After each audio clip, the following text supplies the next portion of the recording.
Hello, I'm Jolly Julian and welcome to this video. Alright, even though I'm Jolly Julian and I'm jolly right now, I don't want to spoil the end of this video. Today is all about it. You maybe have heard about it if you've been subscribing to my channel that I just recently spent a small fortune on a brand new PC for PCVR, and I got it in and I got it unboxed and I got it hooked up and I did some tests, but I don't want to spoil whether I was pleasantly surprised or disappointed by what I've discovered here. And well, I guess watching this video will tell you. Again, I'm Jolly Julian and let's virtual our reality on a new PC for PCVR.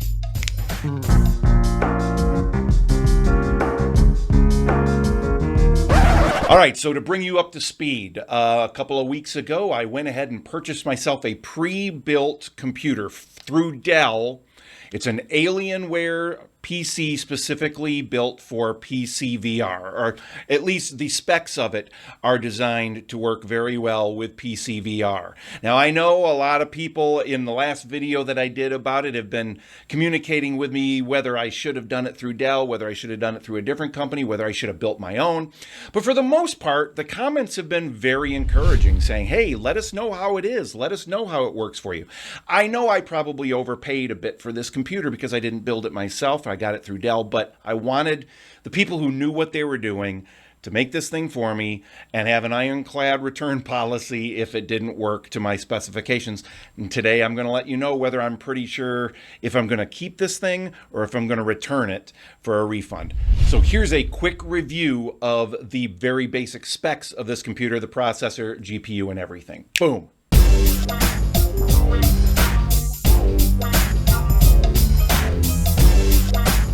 So you can see, I think it's a pretty good machine with a top of the line for today graphics card, the 4090 graphics card, which I know I overpaid for, but because it's still quite expensive. But again, I wanted the very best that money could buy right now. So first of all, let's unbox this bad boy. So this came in from Dell in a nice big box, really well packaged, all put together and ready for me to use.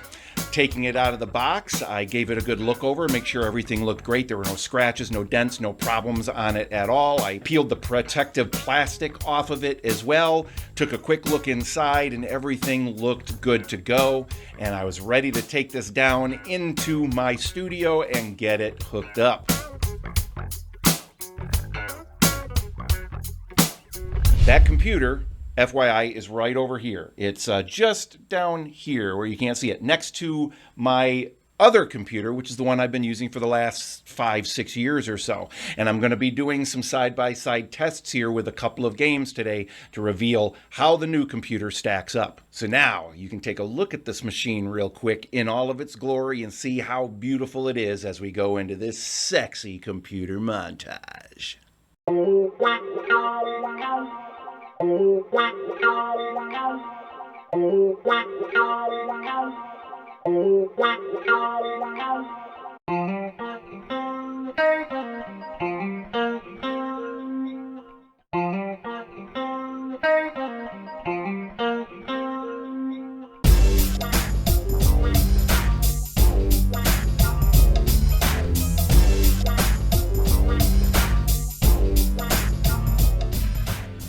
Now, this computer is not a ton to look at. I didn't go with all the bells and whistles because I wasn't going to have it out where I could see it particularly. I've got it tucked away a little bit under my desk down here. So it really didn't need to be out. It didn't have to look all that cool. What I care about is how the games look, the virtual reality experiences once I get into that computer.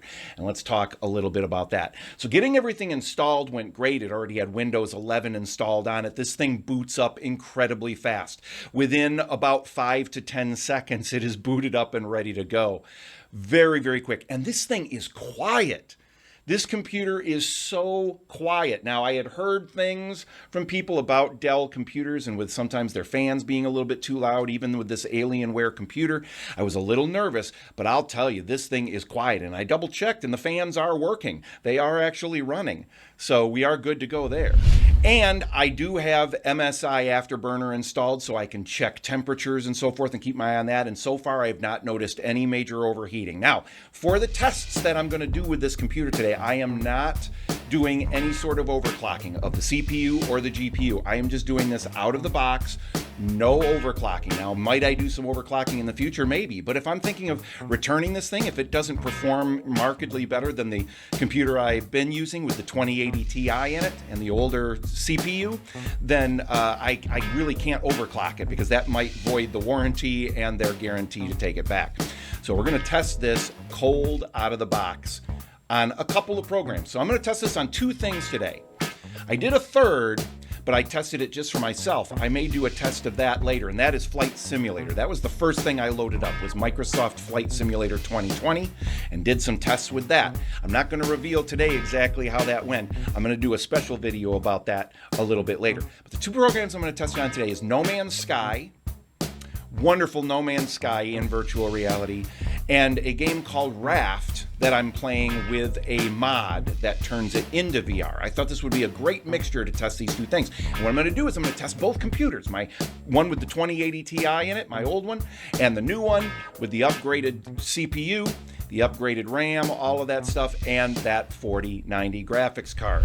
Now, to do this test, obviously I'm having to record on the computer as well, but what I'm doing is I am running these with a program called FPS, so it will show you on my controller, which I'll keep in front of me, it'll show you in the video the frame rate that I'm getting. Now, I am opting to do 72 frames per second instead of 90. The reason for that is, for me, I don't notice a massive difference. Me personally, I don't notice a difference between 72 and 90. I know some people do. They're much more likely to notice a difference. I don't notice the difference, so I'm doing it at 72. And that way it'll actually allow my older computer to maybe run a little bit better than it would run. I know that the new one could handle 72 or 90 pretty much about the same. But I'm going to do these all at 72, and I'm going to try and do them on similar settings. The only difference is in No Man's Sky, which we're going to test out first, I'm keeping the settings on about standard, which is about the lowest level that you can have them set in No Man's Sky, because that's the setting I've been playing No Man's Sky with for the last 5 or 6 years on that computer, so I know how it runs. Anything higher than that, and I really start to get into stutter territory with low frame rates.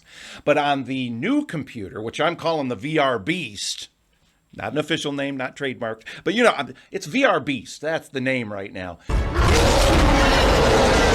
That one I'm going to be running it all the way up on Ultra on all the settings. So I'm going from the lowest settings pretty much to the highest settings.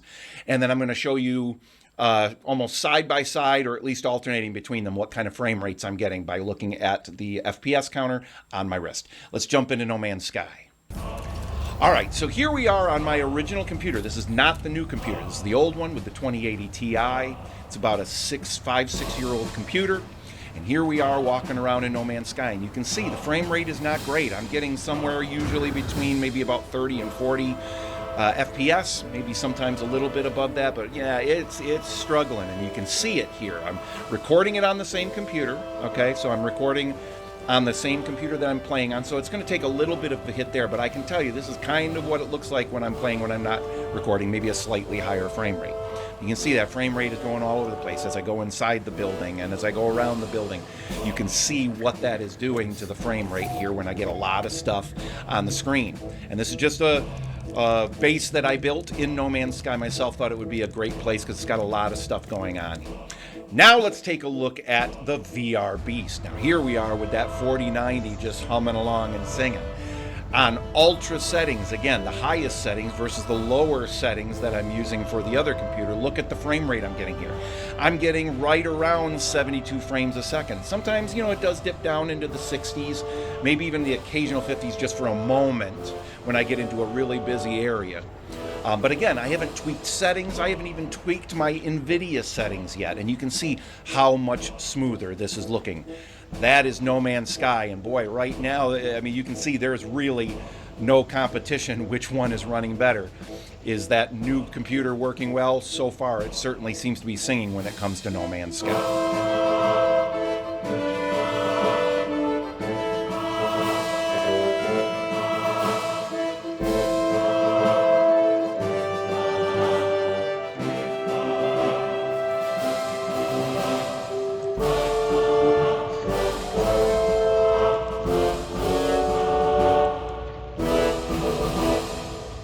Now let's take a look at another game, and this one is called Raft. This is a flat screen game that someone created an incredible VR mod for that works really well. First, we're going to play this on my old computer with the 2080 Ti, and here we are in Raft, and you can see as I walk around here, we're getting some low frame rates. It's stuttering again. And actually for this game, I've got the settings set the same for both computers because this one's not quite the hog that No Man's Sky is, but you can already see the frame rates are taking a hit here as I walk around the raft, look around outside and so forth. You can see I'm not getting great frame rates here. It's not terrible, but you can see the stuttering. And believe me, it looks very similar to that in the headset when I'm playing it as well, even when I'm not recording.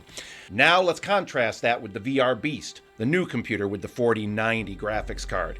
Look at that. Now I'm getting a very stable 72 frames a second. Again, I'm sure I could do 90 and it wouldn't impact it very much. But again, I'm used to playing at 72 frames per second. I don't really notice the difference. But look at this. It's super smooth.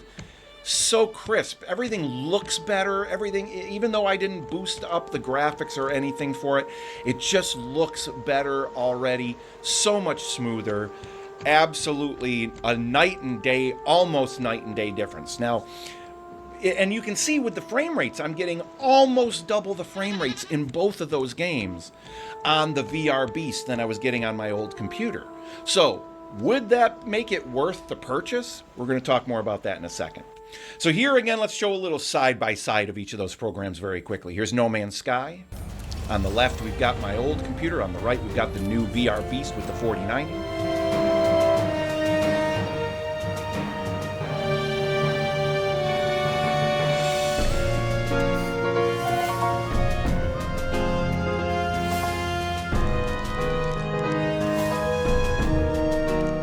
And here is Raft with the mod. On the left, the 2080 Ti machine, and on the right, the VR Beast with the 4090.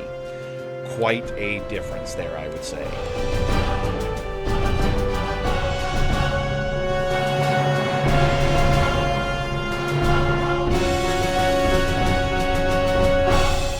So, again, I'm going to be doing more tests, and I'm going to be doing some serious testing in Microsoft Flight Simulator once I get some bugs worked out of whether to use Steam Link or Virtual Desktop and things like that, whether I'm going to use some ASW with it or if I'm just going to go raw and see how it runs. But I'm going to be sharing more on that. But as of right now, I just wanted to come to you quickly with what I've discovered so far. And I got to say, as of now, this computer is a keeper. I'm very pleased with how this is working for me.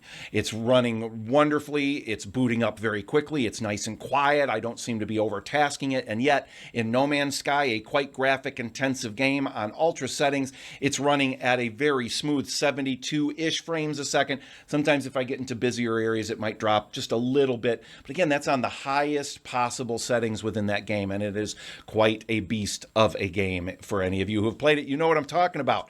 So, as of right now, I think I'm hanging on to this machine. But stay tuned to see what happens when I try it on the most difficult program that I own, the one that almost burns my computer up every time I try it, and that's Microsoft Flight Simulator 2020, which will be great to test it on because we've got Microsoft Flight Simulator 2024 coming in November of this year, and you can bet I'm going to buy that as soon as they have VR capabilities for it, which hopefully they will have out of the gate. Not sure yet. So for now, this is Jolly Julian signing off. If you liked this, please subscribe to this video. Please comment and let me know how you feel about what you saw with the comparisons. And I will let you know if you hit the subscribe button, hit that bell icon, then you will get notified when the next video comes out where I'm testing some Flight Simulator, maybe testing a couple of other things using UEVR mod. I've got a couple of games I'm dying to try in there that are kind of graphic intensive with the UEVR mod and see how that runs in VR on the new machine compared to the old one. All right, that's it for now. I got to get back. I got to do some gaming. I got to get in there. I got to have some fun with the new machine.